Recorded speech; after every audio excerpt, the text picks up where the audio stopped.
ආයුබෝවන් සියලු දෙනාට.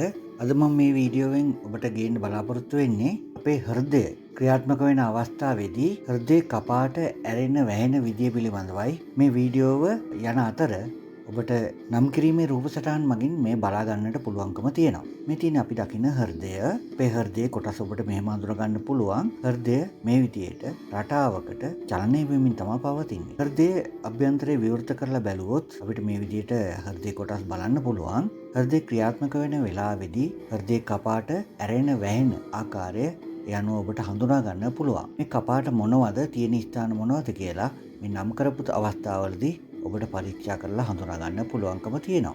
මේ විදිහට ඔබට ඒ කොටස් හඳුනා ගන්න පුළුවන්.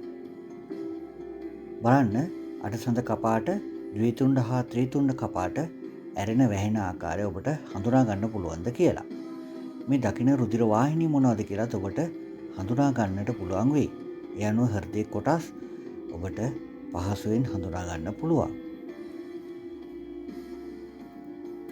ඔබට හොඳට පේනවා ද්විතුණ්ඩ ත්‍රිතුණ්ඩ කපාට ඇරෙන වැහෙන වෙලාවේදී අඩසඳ කපාට ඇරෙන වැහෙන හැටි. බාහිරින් මේ විදියට හෘදේ චලනයන් දැක්කත් හෘදේ අභ්‍යන්තරයේදී කපාට ඒ විදියට ඇරෙනවා වැහෙනවා.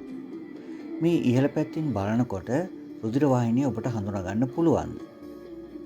අපි කපාට මට්ටමේ හෘදේ කැපුවොත් මේ විදියට බලන්න පුළුවන්. එතකොට අපිට ද්විතුණ්ඩ ත්‍රිතුණ්ඩ කපාට ඇරෙන වැහෙන ආකාරයත් අඩසඳ කපාට ඇරෙන වැහෙන ආකාරයත් හඳුනා ගන්නට පුළුවන් වෙයි. අඩසඳ කපාට ඇරිලා තියෙනකොට ද්විතුණ්ඩ ත්‍රිතුණ්ඩ කපාට වැහිලායි තියෙන්නේ. හොඳට බලන්න ඒක සිද්ධ වෙන ආකාරය.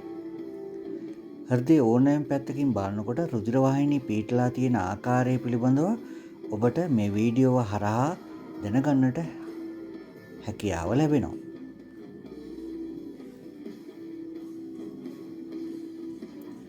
හෘදේ කර්ණිකා, කෝෂිකා චලනය වන ආකාරය අධ්‍යයනය කරන්නටත් රුධිර වාහිනිය වල පිහිටීම හඳුනා ගන්නටත් ඔබට මේ වීඩියෝ උපකාර වෙනවා ඇති. සංස්ථානික මහාධමනිය, පුප්පුෂීය මහාධමනිය පිහිටීම කොයි විදිහද කියලා ඔබට දකින්නට පුළුවන්. හෘදේ වම් කර්ණිකාවට සම්බන්ධ වෙන පුප්පුෂීය ශිරා 4 සම්බන්ධ වෙලා තියෙන්නේ කොහොමද කියලාත් ඔබට බලා ගන්නට පුළුවන්කම තියෙනවා. මේ වීඩියෝව නැවත වතාවක් ධාවනය කරලා ඔබට හෘදේ ක්‍රියාකාරීත්වය කොයි විදිහද කියන එක හඳුනා ගන්නට පුළුවන්. එකක් කියන්න ඕන. මේ හෘදේ සාමාන්‍යයෙන් ගැහෙන වෙලා වේගයට වඩා අඩුවෙන් සකස් කරලා තමයි පැහැදිලි කිරීම කරලා තියෙන්නේ. මේ වගේ තවත් වීඩියෝවකින් අපි නැවතත් හමු වෙමු. ගිහිල්ලා එන්නම්. ආයුබෝවන්.